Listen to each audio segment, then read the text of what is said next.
नमस्कार दोस्तों। आज हम बात करेंगे एक ऐसे युग की जिसने पूरी दुनिया की राजनीति, टेक्नोलॉजी और आज की दुनिया के पावर इक्वेशंस को तैयार किया। नाम है द कोल्ड वार। ये एक ऐसा वॉर था जो ओपन बैटलफील्ड पे नहीं लड़ा गया, बल्कि पॉलिटिक्स, आइडियोलॉजी, टेक्नोलॉजी, स्पेस और इवन एंटरटेनमेंट के जरिए लड़ी गई। आप समझिए, ये एक इनविजिबल वॉर था जिसमें दुनिया के दो सबसे पावरफुल देश अमेरिका और सोवियत यूनियन एक दूसरे से कम्पीट कर रहे थे। बैकग्राउंड: वर्ल्ड वार टू के बाद 1945 में वर्ल्ड वार टू के खत्म होते ही दुनिया के दो सुपर पावर सामने आए: यूनाइटेड स्टेट्स ऑफ अमेरिका और सोवियत यूनियन, यूएसएसआर भी जिसे कहते हैं। यूएसए रिप्रेजेंट करता था कैपिटलिज्म और डेमोक्रेसी को, जबकि यूएसएसआर खड़ा था कम्युनिज्म और वन पार्टी रूल के लिए। दोनों के वैल्यूज और आइडियोलॉजी बिल्कुल अलग थे और यही बन गया उनके बीच तलवार का कारण। एक तरफ अमेरिका चाहता था डेमोक्रेसी फैलाना, दूसरी तरफ यूएसएसआर कम्युनिस्ट आइडियोलॉजी को पूरी दुनिया में एस्टेब्लिश कराना चाहता था। और इसी खींचातानी से कोल्ड वॉर की शुरुआत होती है। कोल्ड वॉर क्या था, समझिए। कोल्ड वॉर एक साइकोलॉजिकल और पॉलिटिकल वार था। डायरेक्ट बैटल नहीं थी जैसे वर्ल्ड वॉर। यहाँ फियर, प्रोपेगेंडा, स्पाइंग और आर्म्स रेस चला। एक्चुअल गोलियां कम चल रही थी, पर टेंशन मैक्सिमम थी। इसलिए इसका नाम पड़ा कोल्ड वॉर। मतलब वॉर की गर्मी तो थी, पर ओपन कन्फ्रंटेशन में कभी फुल स्केल वॉर नहीं हुआ। Important phases and events. Important phases और इवेंट्स की बात करें तो पहला है iron certain and Europe divide.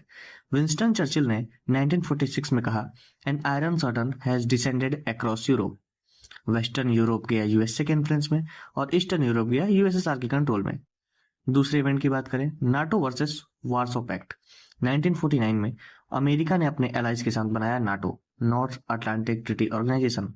जवाब में यूएसआर ने 1955 में बनाया वार्सो पैक्ट। बेसिकली दुनिया मिलिट्री अलायंसेस में स्प्लिट हो गई। तीसरा, arms race and nuclear threat. दोनों सुपर पावर्स ने अपनी न्यूक्लियर पावर बढ़ाई। म्यूचुअली असॉर्ट डिस्ट्रक्शन का कंसेप्ट आया। अगर एक न्यूक्लियर बम फोड़ेगा तो दूसरा भी जवाब देगा और दुनिया खत्म। यही था रीजन कि कभी फुल वॉर स्टार्ट नहीं हुई, जिसे फियर ऑफ टोटल डिस्ट्रक्शन भी बोलते हैं। चौथा, स्पेस रेस। यूएसएसआर ने 1957 में लॉन्च किया स्पुतनिक, वर्ल्ड का पहला आर्टिफिशियल सैटेलाइट। यूएसए ने रिप्लाई में अपोलो प्रोग्राम स्टार्ट किया।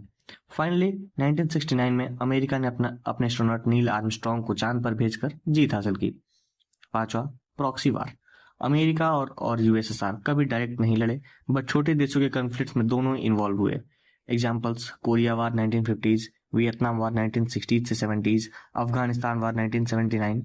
यहाँ अमेरिका एक साइड को सपोर्ट करता था, यूएसएसआर अपोजिट साइड को। छठा, क्यूबन मिसाइल क्राइसिस। ये एक बहुत इंपॉर्टेंट इवेंट था।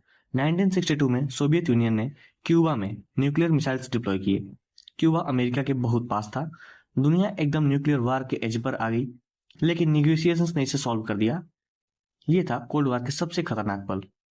कोल्ड वार और इंडिया की बात करें तो भारत ने नॉन अलाइन मूवमेंट शामिल ज्वाइन किया, जिसमें हमने डिसाइड किया कि हम ना अमेरिका के साइड लड़ेंगे ना यूएसएसआर की। लेकिन 1971 के इंडो पाक वार के टाइम इंडिया ज्यादा यूएसएसआर के करीब था। यूएसएसआर ने इंडिया को मिलिट्री और टेक्नोलॉजिकल सपोर्ट दिया। कोल्ड वार के दौरान इंडिया का रोल एक बैलेंसिंग पावर के तरह रहा। कोल्ड वार का कल्चर, स्पोर्ट्स और लाइफ पर क्या असर था, आइए समझते हैं। हॉलीवुड और बॉलीवुड मूवीज में प्रोपेगेंडा दिखाया जाता था। ओलंपिक्स और स्पोर्ट्स गेम भी एक बैटलफील्ड बन गए, जहां अमेरिका और यूएसएसआर अपनी सुपेरियरिटी दिखाते थे। साइंस और टेक्नोलॉजी में भी बड़ा बूस्ट आया। कंप्यूटर, सैटेलाइट, इंटरनेट सब इनडायरेक्टली इसी रेस से निकले। अब आते हैं end of the cold war पे। 1980s के एंड में यूएसएसआर इकोनॉमिक क्राइसिस और इंटरनल रिफॉर्म्स के प्रेशर में कोलैप्स होने लगा। मिखाइल गोर्बाचेव ने ग्लासनोट और पेरेस्ट्रोइका रिफॉर्म्स किए, लेकिन वो यूएसएसआर को बचा नहीं पाए। 1991 में सोवियत यूनियन ऑफिशियल ब्रेकअप हो गया और अमेरिका दुनिया का सिंगल सुपर पावर बन गया। जो वर्ल्ड अभी तक बाइपोलर था, अब वो मोनोपोलर हो गया। ये था कोल्ड वॉर का अंत। Conclusion and relevance today. दोस्तों, कोल्ड वॉर खत्म हो गया था, लेकिन इसके इफेक्ट्स आज भी हमें दिखते हैं। नाटो अभी भी एग्जिस्ट करता है, रसिया और अमेरिका का रिलेशन टेंस रहते हैं, और दुनिया के जियो पॉलिटिक्स पर इसका शेडो अभी भी है। आप सोचें, अगर कोल्ड वॉर नहीं होता तो शायद स्पेस टेक्नोलॉजी, इंटरनेट और मिलिट्री साइंस इतना एडवांस ना होता। कोल्ड वॉर एक ऐसी कहानी है जो शायद इनविजिबल थी, लेकिन उसने ह्यूमैनिटी की थिंकिंग को परमानेंटली चेंज कर दिया।